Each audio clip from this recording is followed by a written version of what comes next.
ಜೋಗ ಜಲಪಾತದ ಸುಂದರ ನೋಟ. ಹೌದು ವೀಕ್ಷಕರೇ, ಕರ್ನಾಟಕದ ಶಿವಮೊಗ್ಗ ಜಿಲ್ಲೆಯ ಶರಾವತಿ ನದಿಯಿಂದ ಧುಮುಕುತ್ತಿರುವ ಅದ್ಭುತ ಪ್ರಕೃತಿಯ ದೃಶ್ಯ ಮನಮೋಹಕವಾಗಿದ್ದು ಪ್ರವಾಸಿಗರ ದಂಡೇ ಬರುತ್ತಿದೆ. ಈ ನೋಟ ಸವಿಯಲು ಸಾರ್ವಜನಿಕರು ಜಲಪಾತದ ಹತ್ತಿರ ಬಂದು ಈ ದೃಶ್ಯವನ್ನು ನೋಡಿ ಆನಂದಿಸುತ್ತಿದ್ದಾರೆ. ವರದಿ ಸೈಯದ್ ತನ್ವೀರ್, ಸ್ಮಾರ್ಟ್ ನ್ಯೂಸ್ ಕನ್ನಡ. ನಾನು ದಾವಣಗೆರೆ ಜಿಲ್ಲೆ ಚನ್ನಗಿರಿ ತಾಲೂಕಿಂದ ಬಂದಿದ್ದೀನಿ. ನಾನು ಜೋಗಕ್ಕೆ ಬರೋಕ್ಕೆ ಹಿಡಿದು ಸುಮಾರು 20 ವರ್ಷಗಳು ಆಯಿತು. ಸೊ ಪ್ರತಿ ವರ್ಷವೂ ಚೆನ್ನಾಗಿರುತ್ತೆ. ಈ ವರ್ಷ ಮಳೆ ಕಮ್ಮಿ ಅಂತ ಹೇಳ್ತಾ ಇದ್ರು.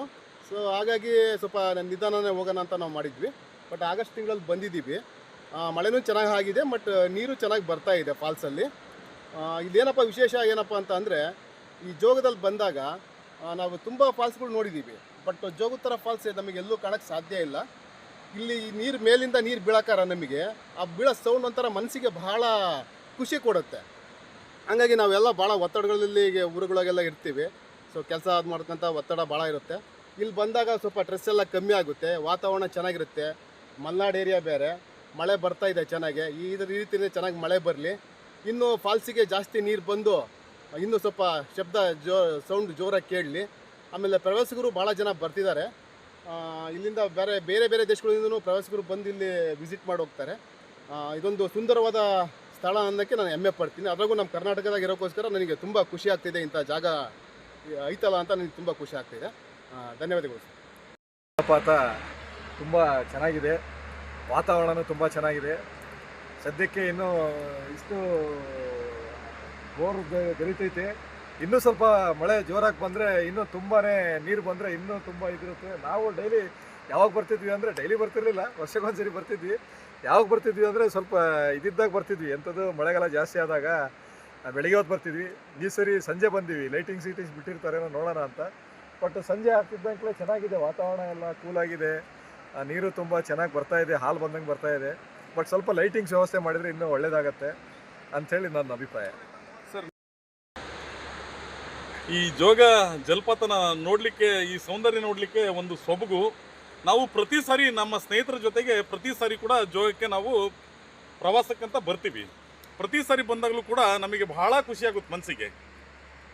ಏನಪ್ಪ ಅಂತ ಹೇಳಿದರೆ, ಇದು ಜೋಗ ನಮ್ಮ ಕರ್ನಾಟಕದ ಒಂದು ಹೆಮ್ಮೆ ಅಂತ ಹೇಳ್ಬೇಕು ನಾವು. ಈಗ ನಮ್ಮ ದೇಶದಲ್ಲೆಯ ವಿಶ್ವ ಪ್ರಸಿದ್ಧಿ ಜೋಗ ಜಲಪಾತ ಅಂತ ಹೇಳಿ ಕರೀತಾರೆ. ಭಾಳ ಹೆಮ್ಮೆ ಆಗುತ್ತೆ. ಪ್ರವಾಸಿಗರು ಕೂಡ ಹೆಚ್ಚೆಚ್ಚಿನ ಜನ ಇದ್ದಾರೆ. ಇವತ್ತು ಕೂಡ ನಾವು ಸಂಜೆ ಬೆಳಿಗ್ಗೆ ಬಂದಂಥರು ಸಂಜೆ ತನಕನೂ ಕೂಡ ಜೋಗದವನ್ನು ಒಂದು ಸೌಂದರ್ಯವನ್ನು ನಾವು ಮನಸ್ಸಿಂದ ಸೌಂದರ್ಯವನ್ನು ಸವಿತಾದೀವಿ. ಹಾಗಾಗಿ ಈಗಲೂ ಕೂಡ ನೋಡ್ಬೋದು ನೀವು, ಎಷ್ಟು ಚೆನ್ನಾಗಿ ಕಾಣ್ತಾ ಇದೆ. ರಾಜಾ ರಾಣಿ ರೂರಲ್ ರಾಕೆಟ್ ಅಂತ ಹೇಳಿ ಎಷ್ಟು ಚೆನ್ನಾಗಿ ಇವತ್ತು ಜೋಗ ಜಲಪಾತದ ಒಂದು ಸೌಂದರ್ಯವನ್ನು ಕಾಣ್ತಾ ಇದ್ದೀರಾ ಅಂಥೇಳಿ. ಹಿಂದೆ ಬ್ರಿಟಿಷ್ ಕಾಲದಲ್ಲಿ ಕೂಡ ಇದೊಂದು ವೀಕ್ಷಣಾ ಗೋಪುರಗಳನ್ನ ಕೂಡ ನಿರ್ಮಾಣ ಮಾಡಿ ಅವತ್ತಿಂದನೂ ಕೂಡ ಇವತ್ತಿನ ತನಕ ಹೇಳಿ ಬಹಳ ಸೊಬಗು ತುಂಬ ಚೆನ್ನಾಗಿದೆ. ಇನ್ನೂ ಕೂಡ ಸರ್ಕಾರ ಇದ್ರ ಕಡೆ ಗಮನ ಹರಿಸ್ಬೇಕು. ಈಗ ಸ್ವತಂತ್ರ ದಿನಾಚರಣೆ ಬರ್ತಾ ಇದೆ, ಒಂದು ಸ್ವಲ್ಪ ಲೈಟಿಂಗ್ ಹಾಕಿ ಇದರ ಸೊಬಗನ್ನು ಇನ್ನೂ ಹೆಚ್ಚಿಸ್ಬೋದಾಗಿತ್ತು ಅಂಥೇಳಿ ನಾವು ಸರ್ಕಾರಕ್ಕೆ ಮನವಿ ಮಾಡ್ತಾ ಇದ್ದೀವಿ. ಹಾಗೆ ಹೀಗೆ ತಾಲೂಕು ಆಡಳಿತ ಕೂಡ ಮನವಿ ಮಾಡ್ತಾ ಇದ್ದೀವಿ. ಅದ್ರ ಜೊತೆಗೆ ಪ್ರತಿ ಸಲ ಕೂಡ ಬಂದಾಗ ಪ್ರವಾಸಿಗರು ಹೆಚ್ಚೆಚ್ಚು ಜನ ಈ ಒಂದು ಜೋಗಕ್ಕೆ ಬರ್ತಾ ಇರ್ತಾರೆ. ಹೆಚ್ಚೆಚ್ಚು ಜನ ಬರೋದ್ರಿಂದ ಒಂದಿಷ್ಟು ಮೂಲ ಸೌಕರ್ಯಗಳು, ಅಭಿವೃದ್ಧಿ ಕಾರ್ಯಗಳು ಹೆಚ್ಚಿನಾಗಿ ನಡೀತದವೆ. ಅವು ಬೇಗ ಪೂರ್ಣ ಪ್ರಮಾಣದಲ್ಲಿ ಪೂರ್ಣ ಆಗಲಿ. ಎಲ್ಲ ನಾವು ಹಿಂದೆ ಎಲ್ಲ ಬಂದಾಗ ಜೋಗದ ಗುಂಡಿನಲ್ಲಿ ಈ ಮೆಟ್ಲುಗಳು, ಕಲ್ಲಿನ ಮೆಟ್ಲುಗಳು ಮಾಡ್ತಿದ್ರು. ಹಿಂದೆ ಎಲ್ಲ ಬಂದಾಗ ಜೋಗದ ಗುಂಡಿನಲ್ಲಿ ಇಳಿತಿದ್ವಿ. ಜೋಗದ ಗುಂಡಿನಲ್ಲಿ ಇಳಿದು ಅಲ್ಲೇ ಕೆಳಗಡೆನೇ ಕೂಡ ಆ ಜೋಗ ಜಲಪಾತದಿಂದ ಸ್ನಾನ ಮಾಡ್ಕೊಂಡು ಭಾಳ ಖುಷಿಪಟ್ಟು ಮೇಲ್ಗಡೆ ಬರ್ತಿದ್ವಿ. ಈಗ ಕೆಳಗಡೆ ಹಿಡಿಯೋಂಥದ್ದಕ್ಕೆ ಸುರಕ್ಷತೆ ದೃಷ್ಟಿಯಿಂದ ಅವಕಾಶ ಮಾಡಿಕೊಟ್ಟಿಲ್ಲ. ಈಗೇನೋ ಮುಂದೇನೋ ಇದಕ್ಕೆ ಲಿಫ್ಟ್ ವ್ಯವಸ್ಥೆ ಮಾಡ್ತೀವಿ ಅಂತ ಹೇಳಿದ್ದಾರೆ. ಆದಷ್ಟು ಬೇಗ ಆಗಲಿ ಅಂತ ಹೇಳಿ, ಇದು ಇನ್ನೂ ಕೂಡ ವಿಶ್ವವಿಖ್ಯಾತ ಆಗಲಿ ಅಂತ ನಾನು ಕೂಡ ತಾಲೂಕು ಆಡಳಿತಕ್ಕೆ ಮನವಿ ಮಾಡ್ತಾ ಇದ್ದೀನಿ.